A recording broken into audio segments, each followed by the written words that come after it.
नमस्कारम। बहुत बहुत स्वागत है अध्याय 1 के दूसरे श्लोक में। हमने अभी तक जाना कि धृतराष्ट्र ने अपने पुत्रों और पांडु पुत्रों के बारे में युद्ध क्षेत्र में क्या हो रहा है इसके बारे में पूछा था। दूसरे श्लोक में कहानी आगे बढ़ती है और बात आती है दुर्योधन की कि दुर्योधन अपने गुरु के पास जाता है और सवाल करता है, पूछता है कि आगे आप देखिए कि किस प्रकार से पांडवों ने सेना को रची है, किस प्रकार से उसका व्याख्यान पूछता है, स्ट्रक्चरल है या फिर अनस्ट्रक्चरल है। बात ठीक है, लेकिन इस अर्थ का हमें स्पिरिचुअल वे में समझना होगा कि आखिर इसका अर्थ क्या है, तब जाके हम बहुत कुछ सीख पाएंगे। पहले हम ये जानें कि आखिर जो हमारे क्षेत्र बटे हुए हैं उसे हम कैसे देखें आखिर स्पिरिचुअलिटी में। तो बहुत ही अच्छा एक श्लोक है, इदम शरीरम कौन्तेय क्षेत्र मित्त भी धीयते। इसका अर्थ यह है कि ये हमारा शरीर ही एक क्षेत्र है और जो इसको जीत लेता है वो क्षेत्रज्ञ है, वो क्षत्रिय है, वो योद्धा है। आखिर हमारा शरीर किन किन तत्वों में बटा हुआ है? सिर्फ और सिर्फ ये हड्डी, मांस और जो भी चीज़ें दिख रही हैं सिर्फ इतने में नहीं है। इसके अंदर कुछ ऐसे सेंसेस हैं, इसके अंदर कुछ एक्टिव पार्ट हैं जिनको हमें जान लेना ज़रूरी है। और वो 20 इंद्रिय, मन, बुद्धि, अहंकार और अंतिम में वह आत्मा, जो हमारे इस पूरे स्ट्रक्चर में ये 24 चीज़ें हैं जो सारा वर्क कर रही हैं। और इनमें 3 गुण होते हैं। हम इन सभी के बारे में आने वाले समय में बात करेंगे, लेकिन हमारे भीतर ये 20 इंद्रिय हैं। 10 इंद्रिय खास तौर पर हम देख सकते हैं साफ साफ तरीके से। हमारे पास कान है, आँख है, नाक है, जीभ है और त्वचा है, जो सी इसी के अंदर गुण है, वो भी जितेंद्रिय में आते हैं। उसका शब्द है, किसी का काम शब्द का है, किसी का रूप का है आँखों का, किसी का स्पर्श का है, किसी का रस का है, किसी का आवाज़ का है।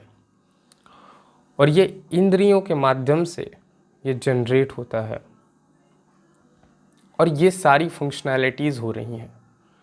जो भी क्षेत्रज्ञ होते हैं वो इन सभी चीज़ों को अच्छे से देखते हैं, वो इनको नज़रअंदाज नहीं करते हैं। लेकिन जो क्षेत्रज्ञ नहीं होते, अर्थात जो वॉरियर्स नहीं होते, जिनको सिर्फ और सिर्फ इस माया में मिलना ही है, इस एक्ट भरी दुनिया में उन्हें घुल मिल जाना है, वो इसको नज़रअंदाज करते हैं और जो दिखता है वही मानते हैं। तो दूसरे श्लोक में जो कुछ हो रहा है उसके बारे में हम समझते हैं। दृष्ट्वा तु पांडवानीकम व्यूढ़म दुर्योधनस्तदा आचारमुपसंगम राजा वचनम ब्रवीत। आखिर वो दुर्योधन अपने गुरु द्रोणाचार्य से सवाल करने जा रहा है, तो हमें इस एलिमेंट्स को समझना होगा कि आखिर वो दुर्योधन कौन है। दुर्योधन वह है जो दुरात्मा है, जो द्वैत है, जो बुरा है, और द्रोणाचार्य उसके गुरु हैं। और इस सवाल में एक बहुत ही रहस्यमयी बात छिपी हुई है कि जब जब जो इंसान द्वैत में होता है, अर्थात कहीं ना कहीं माया में होता है, कहीं ना कहीं उस एक्ट को रियलिटी समझ लेता है, वो ये नहीं देख रहा है कि जो कुछ भी ये हो रहा है वो सच नहीं है, इसके पीछे कुछ और वास्तविक तत्व भी है और उसको समझना चाहिए। लेकिन यहाँ पे दुर्योधन कुछ भी नहीं समझता है। जो एक बुरा धन है वही दुर्योधन है। दुर्योधन के पास एक माया है, जो माया में वो ढका हुआ है, और उसका गुरु जो उसका साथ दे रहा है वो द्रोणाचार्य है।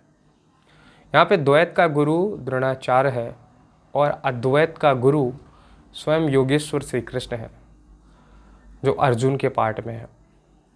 लेकिन दुर्योधन जैसे कहीं ना कहीं हमारी जो इंद्रियां हैं, जो हमारे एलिमेंट्स हैं बॉडी के, भीतर जो भी सेंसेस हैं वो भी कहीं ना कहीं इस वे में जा चुकी होती हैं। कभी हम इस दुनिया की हर एक चीज़ को, हर एक्टिविटी को खुद से कनेक्टेड पाते हैं और उसमें हम असंयमित हो जाते हैं। असंयमित होने के कारण से हम उस पर प्रभावित होते हैं, उस पर रोते हैं, उस पर हंसते हैं और बहुत सारे व्यंग्य कसते हैं। लेकिन जब हम इस रियलिटी को जानते हैं कि एवरीथिंग इज़ फेक, हाँ, असली में मेन चीज़ यह है कि हम इन सब चीज़ों को समझें और एक नियमित संयमित क्रिया करें। लेकिन हम जब अपने उन इंद्रियों को, मन, बुद्धि, अहंकार को अच्छे से नहीं देखते, उस पर पड़ने वाले प्रभाव को नहीं समझते, तब हम इस व्यथा में ज़रूर जाते हैं।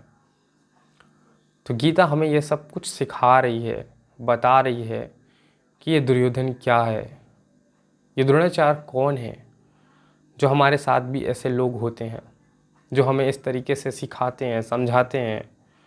ऐसा नहीं है कि हमें सफलता की तरफ नहीं जाना है, ऐसा नहीं है कि हमें अपनी वस्तुओं को नहीं लेना है, लेकिन उसको नियमित संयमित रूप से लेना है। तभी वो दुर्योधन ना होकर अद्वैत के पार्ट में जाएगी, वो भगवान श्री कृष्ण के पक्ष में जाएगी, धर्म के पक्ष में जाएगी। हम धर्म क्षेत्र में आएंगे और हम कुरुक्षेत्र में रहेंगे, स्ट्रगलिंग में रहेंगे, कभी भी उससे ऊपर नहीं उठ पाएंगे। हमारे पास मन और बुद्धि, अहंकार, ये जो 3 पार्ट हैं, एक शरीर भी है, आत्मा भी है, लेकिन मन, बुद्धि, अहंकार, ये 3 तत्व बहुत ही प्रभावशाली होते हैं।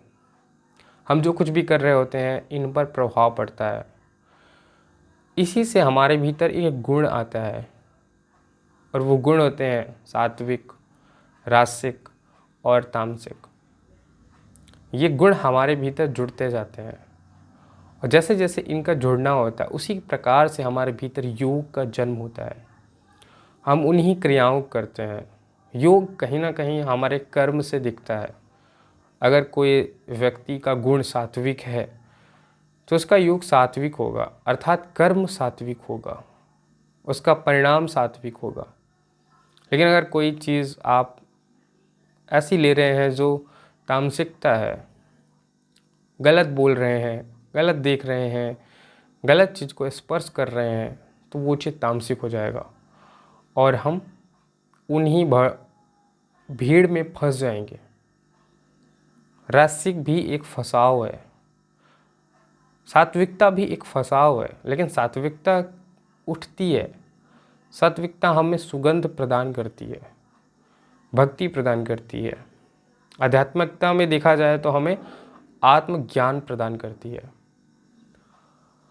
तो दुर्योधन नहीं बनना है, द्वैत का साथ नहीं देना है और उस गुरु से, जिसे आप समझ रहे हैं, जो आपको सिर्फ और सिर्फ ऐसे भगवान के ही सामने ले जाके खड़ा कर रहा है, सत्य को ही असत्य बता रहा है। गुरु जबकि जानता है, लेकिन फिर भी बता रहा है कि वो लड़ो, भगवान से ही लड़ो। जबकि हमें भगवान के सामने नतमस्तक होना है, स्वीकार करना है उनकी भक्ति को। तो वो कहीं ना कहीं द्वैत का गुरु है। तो धृतराष्ट्र पूछते हैं कि युद्ध क्षेत्र में क्या हो रहा है। संजय बताते हैं कि इस प्रकार से पूरा युद्ध क्षेत्र, युद्ध मंच सजा हुआ है। दोनों सेनाओं के बीच में श्री कृष्ण अर्जुन को लेकर खड़े हुए हैं और यह गीता का गीत चालू है। भगवान श्री कृष्ण गीत अर्जुन को युद्ध करने के लिए प्रेरित कर रहे हैं।